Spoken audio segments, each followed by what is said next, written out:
নবজাতক কিংবা ১ থেকে ২-৩ বছরের বাচ্চাদের আগে প্রায়ই হাম হতে শোনা যেত এবং সেই হামকে আমরা সবাই নরমালি নিতাম। সামান্য কিছু ওষুধ খেলেই ২-১ দিনের ভিতরেই সেটি চলে যেত।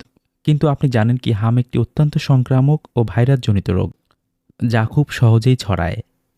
এটি একজন সংক্রান্ত ব্যক্তির হাঁচি-কাশির সাথে বাতাসে খুব দ্রুত ছড়িয়ে পড়ে।